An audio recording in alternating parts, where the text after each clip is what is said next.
महेश शिंदे साहेब, तुमच्या सर्वांचं एक तरुण लाडकं नेतृत्व, सुहास बाबर साहेब, माझे जिवलग मित्र आणि नातेवाईक, आदरणीय तानाजी पाटील तथा अध्यक्ष, तडफदार खासदार आदरणीय माने साहेब, व्यासपीठावरील सर्व ज्येष्ठ नेते मंडळी, आज टेंबूच्या 6व्या टप्प्याचं भूमिपूजन झालं. कोणतेही काम आपण मागायला जातो ते मंत्रालयात जातो, मुख्यमंत्र्यांच्याकडे जातो आणि त्या खात्याच्या मंत्र्याकडे जातो.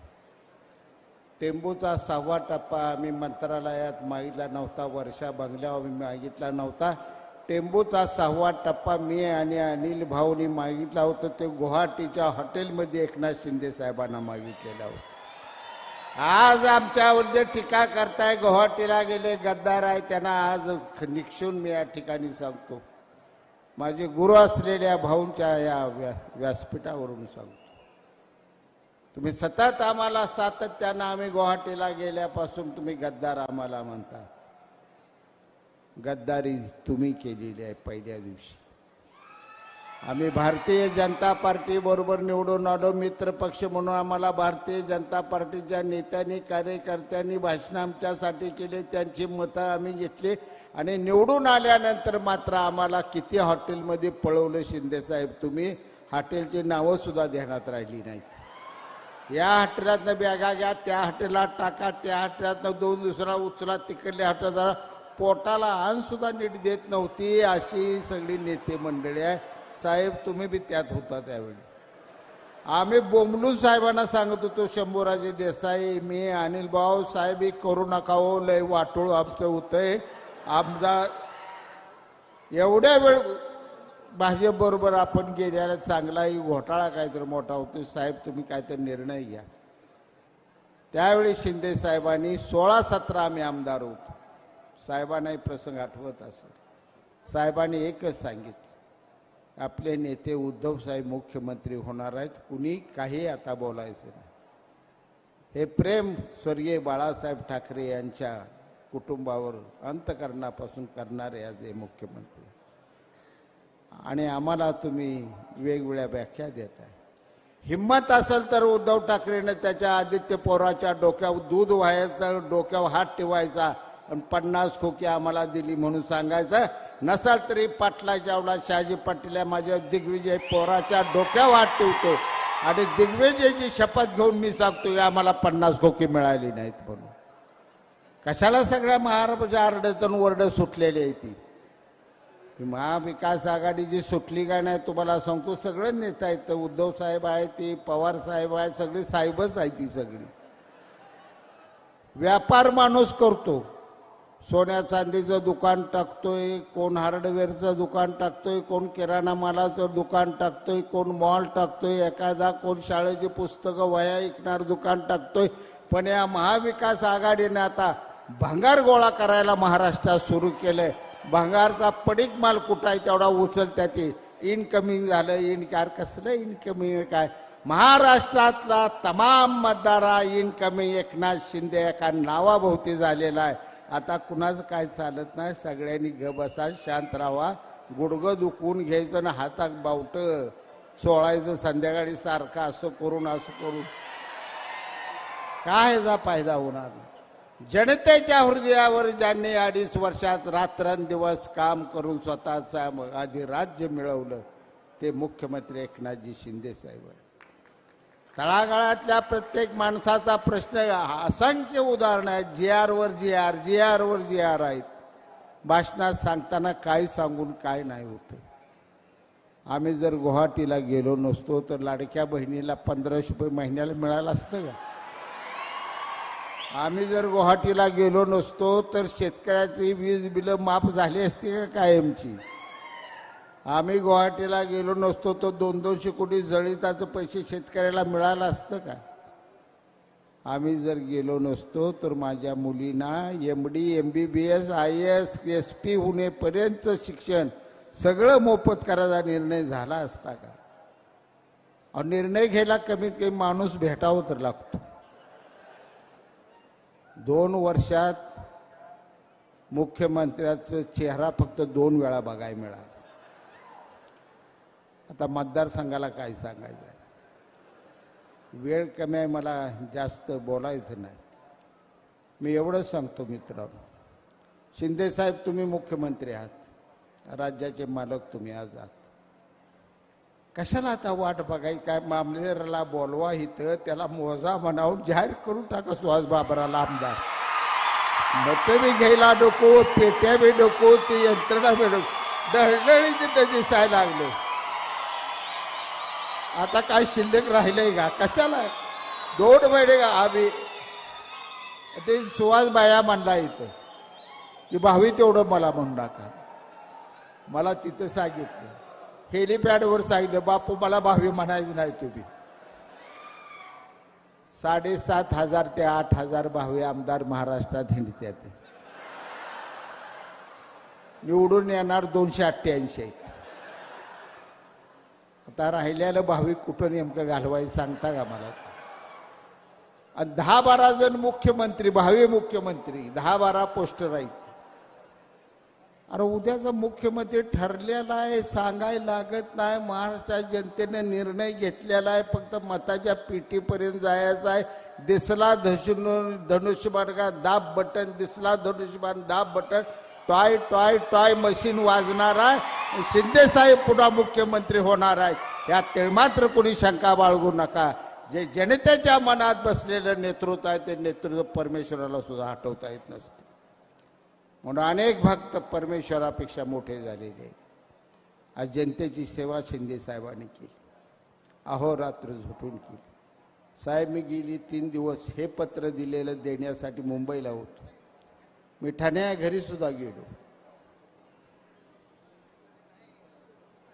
वेगवेगळी कारणं सांगत होती, पण मी तुमच्या जवळच आहे म्हणून सांगितलं. एकानं ये डोळ्याचं ऑपरेशन झालंय साहेब, काय भेटत नाहीत. सगळ्यात शरीरात जर नाजूक कुठला अवयव असेल तर डोळा आहे.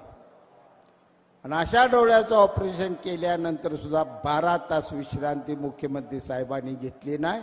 12 तासातच पुन्हा कामाला लागले, रात्रंदिवस जनतेचे प्रश्न सोडवायला लागले. हे मुख्यमंत्री तुम्हाला भाग्याने मिळाले.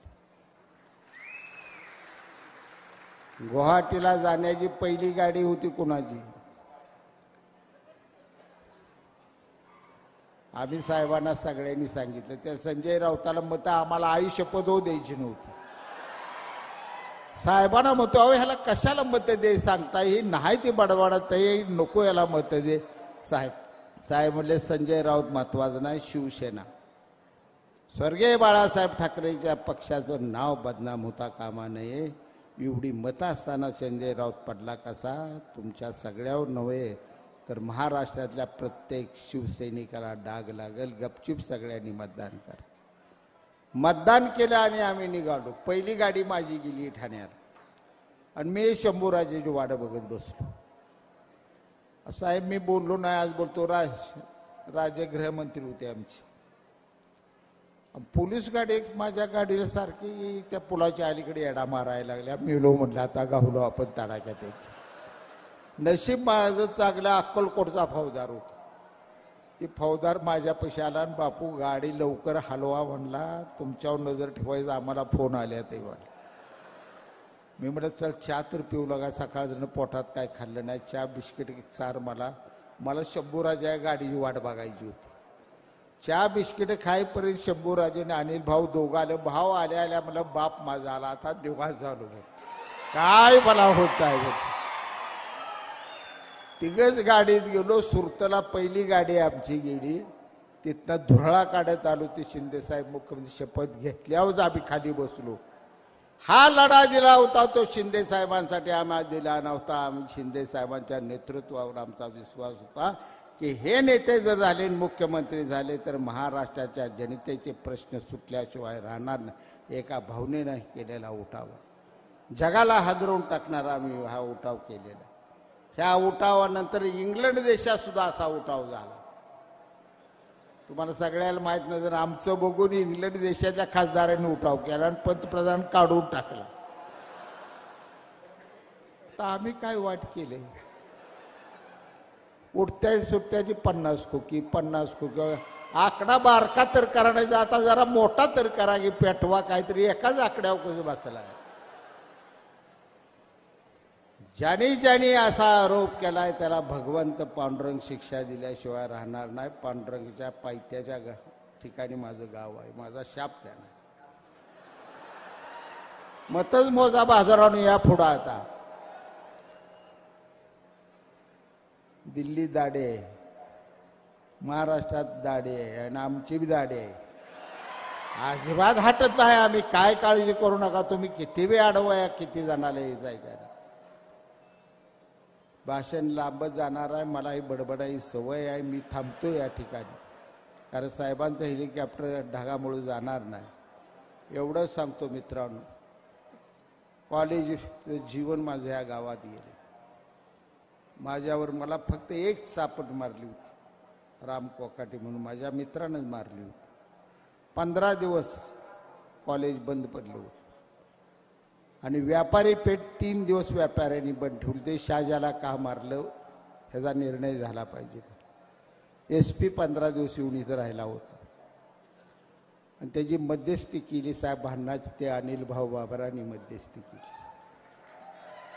माझ्या राजकारणाची सुरुवात विट्यातून मी केलेली आहे आणि माझे सद्गुरू राजकारणातले कोण होते? ते अनिल भाऊ बाबर हे माझे गुरु होते. माझ्या गुरुच्या आज फोटोला वंदन करण्याची वेळ माझ्या वेळेला नको होती. आज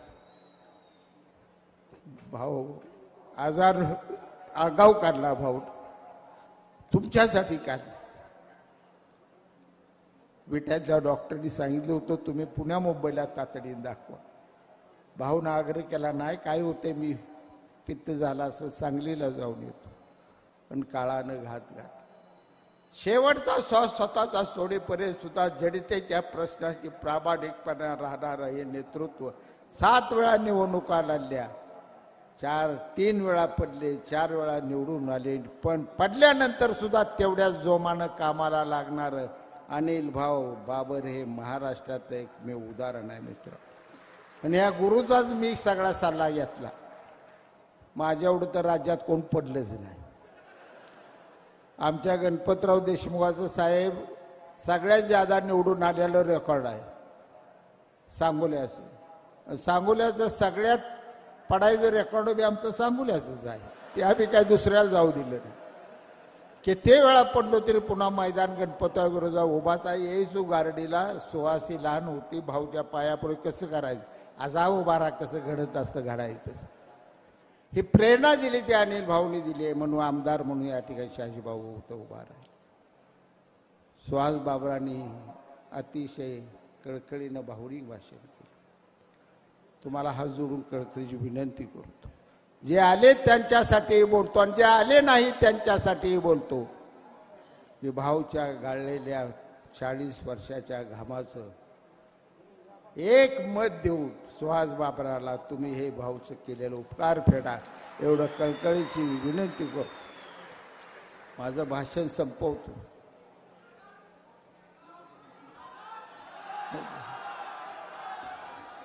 हॅलो रफिकभाई, कुठं आहे तुम्ही?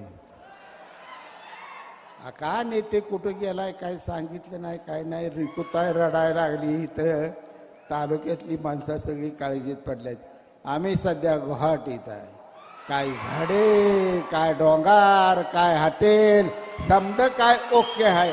मुख्यमंत्री एकनाथ शिंदे साहेब ओके आहेत.